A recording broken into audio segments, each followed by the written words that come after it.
Hello, and welcome to episode 11 of BM by BM. I'm Bailey. I'm Maxie. I did it wrong. Yeah, I'm it's so okay. sorry. Welcome to the 11th episode in which we discuss one of the pillars, shall we say, and not in a good way, of literature, Lord of the Flies. Before we begin, I'd like to send a shout out to one of my students, Arturo Garcia, who I taught in San Diego a long time ago, 17, 18 years ago.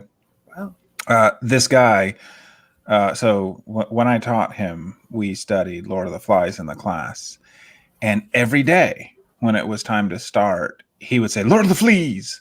And that was really annoying. And I think once or twice I allowed him to see that it was annoying that he would say, Lord of the Fleas, when I would say Lord of the Flies. But this week I realized he had it right. I'll explain why later in the episode. Arturo, hope you're doing well. Nice shout out. Yes. So my first encounter with Lord of the Flies was in, I think it was 9th grade. I think it was the same year that we read Animal Farm. Nice. So I did not enjoy it, and it was not engaging to me as a reader because it was about middle school boys, and I'm just like over it. Yeah. Okay.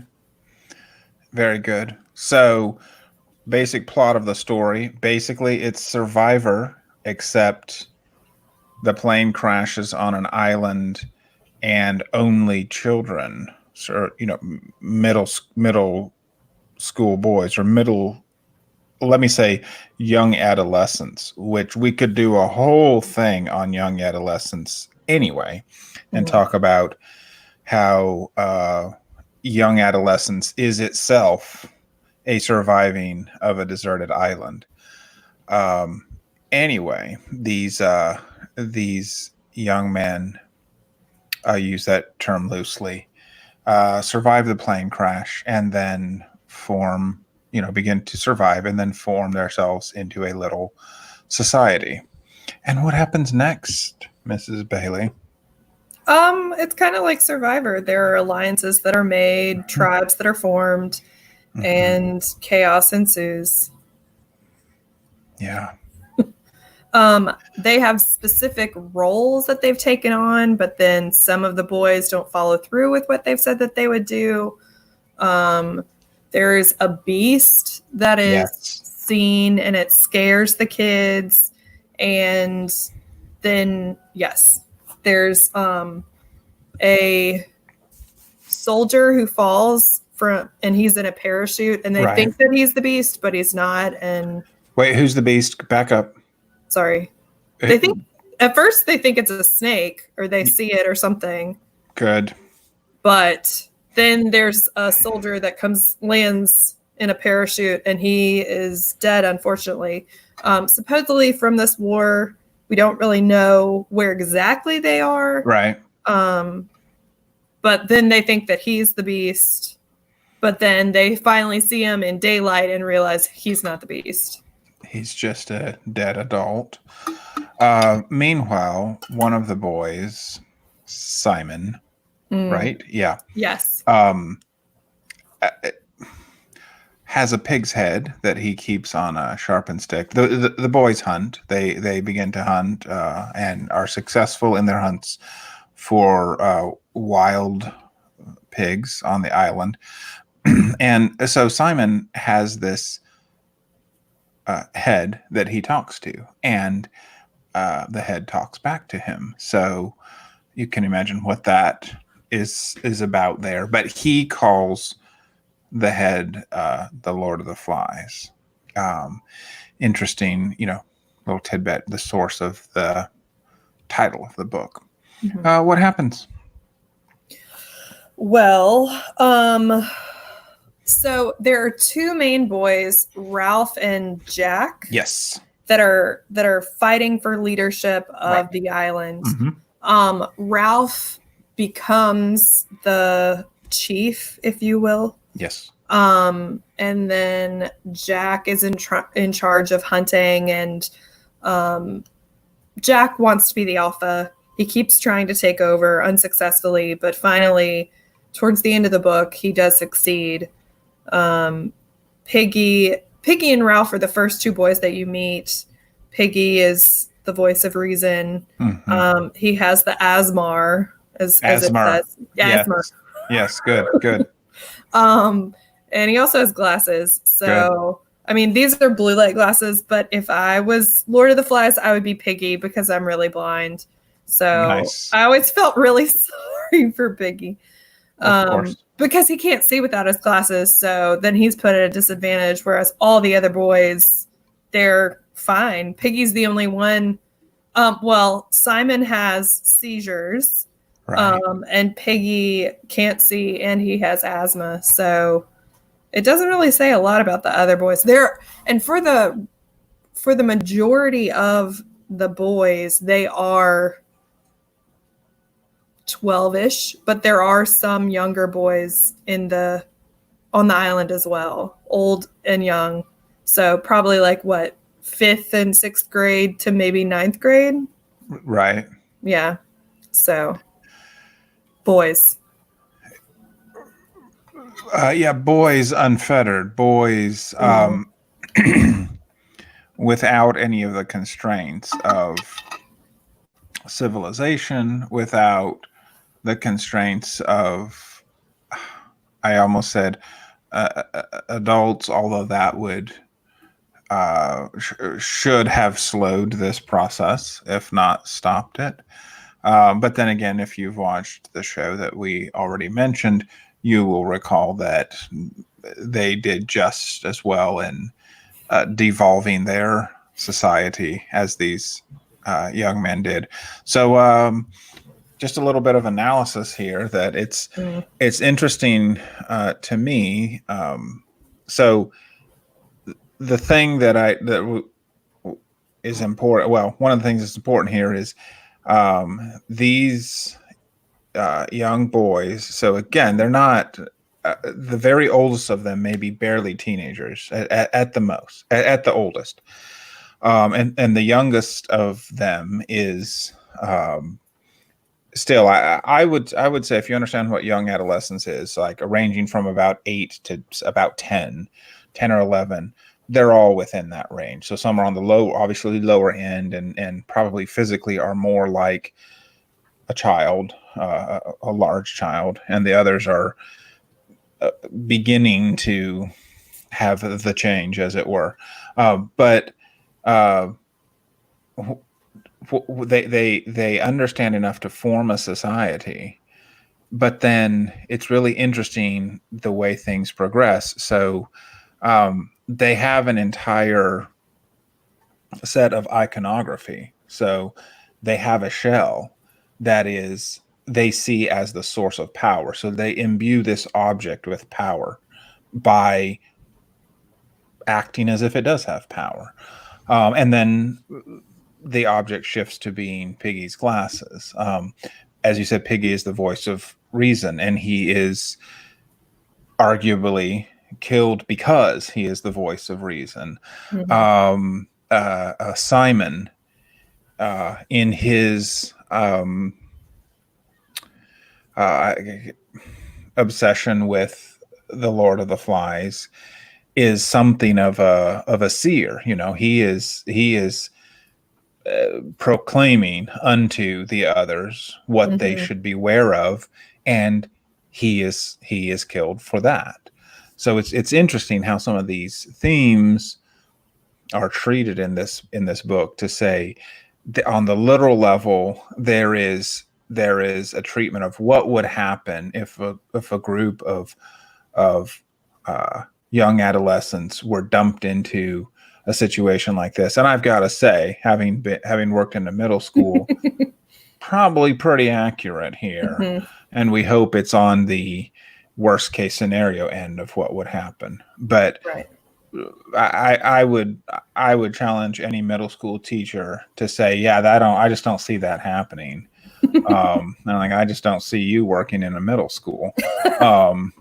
But then, so there's the literal level, but then there's also the allegory and the metaphorical level and it works in both. Well, let me ask you this. It seems like there are no consequences for breaking the rules in Lord of the Flies. Yeah. They have specific roles that they're supposed to do, but Jack is continually wanting to be the alpha, to take over, but there's no one to necessarily enforce the rules or to give consequences or discipline. So, how do you think that could have impacted what ultimately happened on the island? I'm sorry.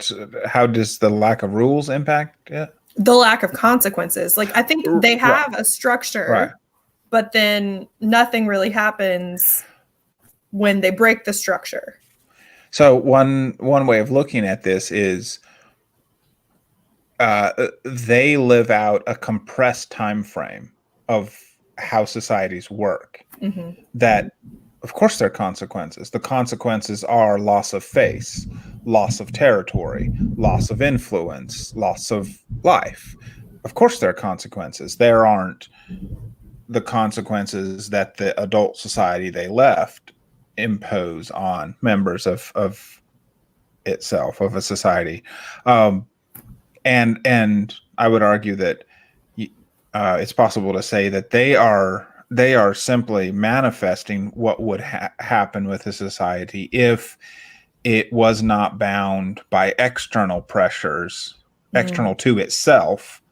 That, and there I think I mentioned the other day, there are theories that say we'll never meet other intelligent life because when a species gets to the point that it's capable of interstellar flight, it destroys itself.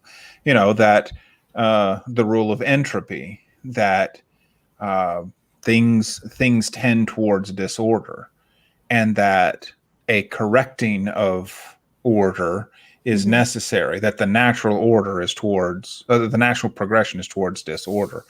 So that would be my take on it, is to say that I would disagree that there are consequences, Right. and that for them the only thing I would say is that they are flying through a timeline that usually unfolds much more slowly. But the question is, if you had any society with so few members in it, would it be possible to have an extended timeline, or is it the size of their society, or is it the age of the members of the society that cause them to progress so rapidly from a relatively orderly society to one that is, no matter how you slice it, very disorderly by the end? I think it's the age, not necessarily the size. And you're right, there are consequences to their actions, but there's no punishment, there's no negative reinforcement or positive reinforcement for life on the island. It's just, it is what it is. Like, people are killed and no one is like held accountable. Well, and I do wonder if that is a function of the fact that everyone in their society is at the same stage of development. True. That most societies have the people who have been participating in the society longer than others who have just begun to participate, and that there are customs and structures in place for transitioning from one group to another. You don't form a society and as a group move through with no new members, which is what they're doing. So I think you're right about the size not being the important thing, because we have examples from history of very, very small societies that do not self-destruct and last very long. So think of places like Papua New Guinea and other places like that, where you can have entire societies of, certainly less than 100 individuals, and that they have very long-lasting traditions and ways of engaging with life that are durable, because I would say, because there are cycles of handing down. anyway, it's a theory, possibly. I mean, it is a theory. Right. It might explain. Right. And one of the themes that's continually brought up in analysis of Lord of the Flies is the loss of innocence. Mm-hmm. And like in some ways, the innocence is still there. I think that's why at the end of the book, when they do meet an adult finally, everybody starts crying. Right. Because they have been through trauma, because they are traumatized themselves, but also I think because they finally realize what really happened. And maybe they're looking to the adult for comfort. Maybe they're finally, understanding their actions. I just think it's a lot of emotion all at once, but it all happens because there's finally an adult present. Yeah, so I agree with that for sure. And I think describing this as trauma is certainly accurate. And I would add that, so that's in a literal sense. In a somewhat metaphoric sense, is as if their simulation of a society was interrupted and was abruptly halted. That, and it as a device in the novel, it's almost like a Deus ex machina device. Like, we solved this by, ta-da! Here's a British officer that just shows up and and they lived unhappily ever after. Like sorting through the fact that they had committed murder. But yes to all that. But I was also thinking of their society, the society that they have formed, was interrupted, and almost like the bubble burst in that moment when the officer appeared. And so, their simulation or their false reality disappeared, and they were back to the reality they had engaged in their whole life before this. And the human they always were, that was under the surface in the simulation, was very difficult to handle the character or the person they had become in this pretend society. Or, I mean, it's very real, but in this artificial society. Interesting. So, why does this book make it onto our list? Why would we talk about this? In the beginning, so there's the plane crash. It does kind of remind me of Lost, but not as fun or cool. Also or written by J.J. Abrams. Yeah. So there's a plane crash, and then at one point they find out that a nuclear bomb landed on Great Britain, I believe. Yeah. So it's the end of the world as they know it. And they don't feel fine. No, at all. So, as adults, why do we care about this allegory? Is it an allegory? Two questions. It could be. So William Golding wrote this while he was recovering from World War II. I think it could speak to his experience in World War II, and how our trauma changes us. I don't know. I think there was a Vox video that talked about like why To Kill a Mockingbird was put on so many reading lists back in the day. And it was because it was a paperback book that was easily published and massively, circulated. Sure. So I wonder if that's the case of Lord of the Flies. But I think it does have themes that we can all identify with. I don't know. Why do you think that it's a part of so many English sorry. I'm interested in knowing why it made it onto Bailey and this Max. show. Well, why do we the two of us care enough to add it to our lineup? I don't know. Why? I'll go first, but you've got to go too. Okay. At least on one level, Lord of the Flies suggests to me that there's our rules, the social constructs by which we live, have a very tenuous hold on us. Mm. That but we know this already. We see this happening in. We have examples of this where in real life, when people are put in role playing situations, in situations where there appear to be no consequences, or there seem to be no consequences, their morality changes, and more specifically, their decision making processes change. Mm. So for me, on that level, this is just pointing out that reality of the way humans operate, that our sense of right and wrong is reinforced by the societal norms around us, and if you mess with those, if you, like you said earlier, if you remove some of the controls, the consequences that are felt consequences, I see it as a warning to say, don't assume that you're going to be a good decision maker if you weren't made to make good decisions. Mm. So I agree with that. I think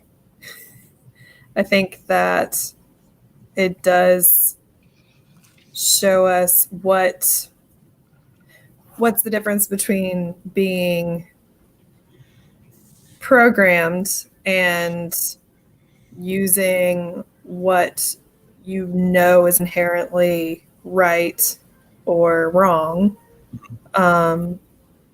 It reminds me of Brave New World, of the kids being programmed. It also kind of reminds me of college, because I feel like whenever you go to college, whenever you graduate, you kind of have a choice. You can either continue being who you are, or you can try to completely reinvent yourself from day one, freshman year. And like for these adolescent boys, they did have the opportunity to either recreate themselves or be what they are. And I think for some of them, what they were was not good. Like obviously you're going to have an antagonist and a protagonist, but I think, again, this book is on our list because it shows good versus evil when everything else is at the end of life as we know it. Yeah. So recently, I don't know if you remember this or notice this. I don't remember the details and who all was involved, but someone made the case that they were trying to say that it's not what you do in private that matters, it's what you do in public that's who you really are, something along those lines, which at the time, to me, my position was that's actually the opposite, that what you do in private and it is who you really are. And you've probably heard this before, like what do you do when nobody's watching? Right. But perhaps this book asks the question, what would we do if no one was watching? If there was a group of us, and how large could that group get? And this effect still happen? Interesting, and I think worth us taking the time to think about, like why are the controls that are in place, and not to be controlled, but the positive pressure of being part of a society, and how that exerts controls on us. Indeed. On Friday, tell us what's up. The Handmaid's Tale. Yes. I keep mixing it up with A Handmaid's Tale and The Handmaid's Tale. Yeah, A But Handmaid's Tale is coming up this Friday. it is. I will be discussing the show because I've not read the book, and I'm just going to own that. How about you? I'm going to be reading the book. All right. So this could be one of our, is it the first or one of our few almost compare and contrast? I think one other we did that way. Did you read Gattaca? Oh, no, Clockwork Orange. Yes. I tried to read A Clockwork Orange. Yeah. Yes. Right. Blessings on you for that. A for effort. E for effort. So this Friday at 8 p.m. Yes. we will be reading A Handmaid's Tale, and we hope everyone out there will join. No, not everyone, not, some billions of you need to do something else, but if, one or two of you wanted to join us, that would be okay. And even if you don't, hey, shout out to the people who are in fact watching these shows after the fact. Thank you. They exist. Thank you. We're having fun doing them. So at least I am. Yeah. Okay. Oh, I have a show and tell. Okay, cool. So one of the connections that I make to this book is one of my favorite books by Avi. I read it when I was a kid, The True Confessions of Charlotte Doyle. So it's not quite as scary and death and killing pigs as Lord of the Flies, but it definitely talks about how going through trauma or going through a big life change can affect you. So I highly recommend this. It is like maybe a 5th grade reading level, but It's one of my favorites. Avi, he's legit. So show and tell. Very cool. Very cool. So Handmaid's Tale. All right. See you all on Friday evening. 8 o'clock. Yes. May Day.